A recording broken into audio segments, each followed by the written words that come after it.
Now let's take a look at you as a communicator. Part of understanding others during interpersonal communication is understanding your own self concept and your own self esteem. Self concept is a relatively stable set of perceptions that you hold of yourself. These are emotional states, talents, likes, dislikes, values, roles that you hold within your family. These are revealed in moments of honest self reflection. Self esteem, however, is that evaluation of your self worth. This is how you feel about all of the qualities that you identify as part of your self concept. The self concept is very subjective. You may view yourself more favorably than facts would suggest, but not all distortion of self concept is positive. Some people view themselves more harshly. We often see this exemplified in issues such as anorexia. We tend to see patients with anorexia who perceive themselves to be something completely opposite of what the rest of the world is seeing. This is known as distorted feedback. So, one element that creates self images that are better or worse is the type of feedback that you receive from others. So, for example, if you have overly critical parents, you might perceive a B plus as a really negative grade, whereas someone else coming from a different type of feedback would see something as a C as I was successful. This was difficult, but I succeeded.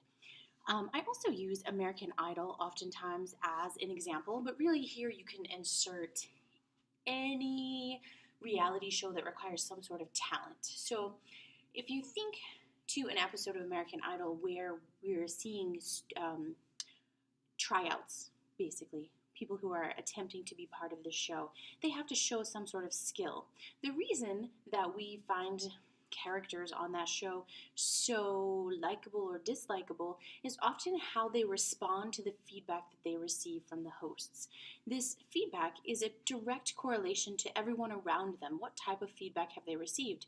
I can tell you the number of times my husband and I would sit there saying, why would you even try for the show? How do you not know that singing is probably not your future? Well, that came from feedback. Somewhere along the way, parents, siblings, friends didn't want to tell that person, this might not be for you. So instead, they were like, yes, you're great, you're amazing, this is so good for you, do it, do it, do it. And they encouraged them. In doing so, however, they encouraged them to do something that probably wasn't their true talent. So this distorted feedback leads to a change in your self-concept, what you believe yourself to be. And then once you're told that that self-concept is not true or is not working out the way you thought it would, that can directly impact your self-esteem or how you feel about that concept. So the same holds true for the opposite. Imagine parents who tell their child that he or she is simply not good enough. They spend the child's lifetime belittling him or her. They judge them harshly. They criticize frequently.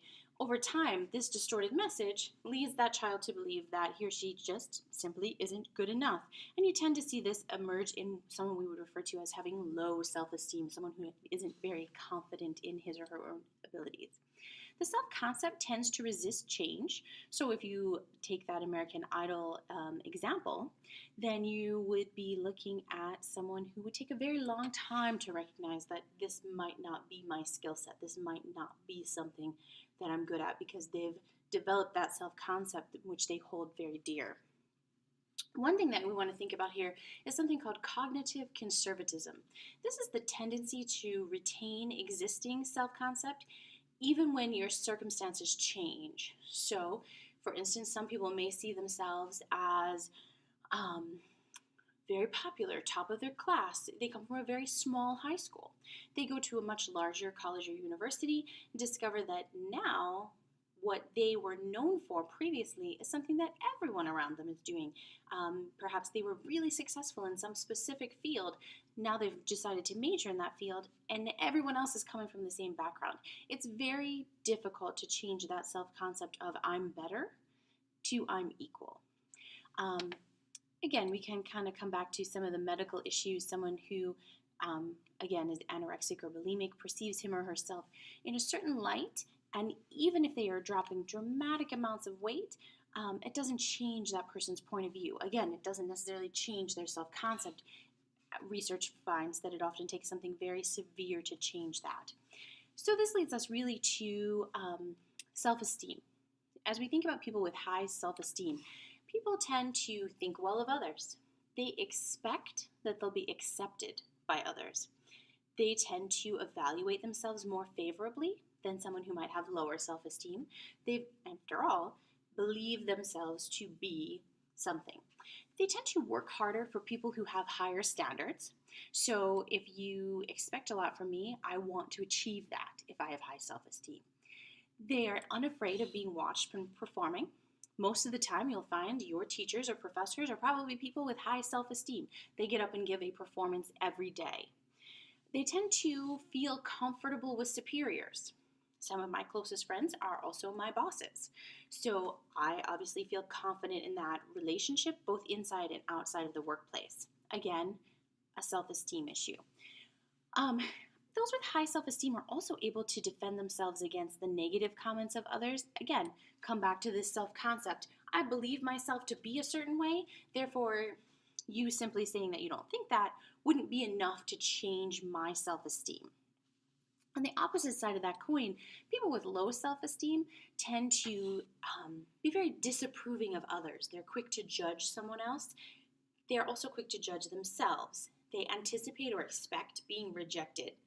They evaluate themselves much lower. So if a person with high self-esteem and a person with low self-esteem were asked to rate themselves on a Likert scale, like 0 to 5, 0 to 10, those with low self-esteem would automatically trend lower. Their expectation is that they don't belong in that higher part of the scale. Low self-esteem people also tend to be sensitive to any possible negative reaction, and they tend not to perform well publicly. They don't tend to be people who do not like to speak publicly, who assume that if they got up to say something, that there would automatically be some level of rejection. I tend to see these students in my public speaking courses who they have this at times seemingly irrational fear of standing up to say something because what if it's wrong? Well, if it's your speech and is what you believe, can it be wrong? People with lower self-esteem, yes, they believe that automatically their insight will be incorrect. They're also more easily influenced by others, and they can't defend themselves against negativity. Already their self-concept is one that's low. They don't believe themselves to be something great. So the second that they think, oh, I might be doing okay, and someone says something negative, it drops them back down in that self-esteem. So as we start to think about self-concept and self-esteem, we're going to also talk about self-fulfilling prophecies in some of the next lectures. We're also going to take a look at how you evaluate your own self-concept or self-esteem and how that might differ in your personal and professional relationships.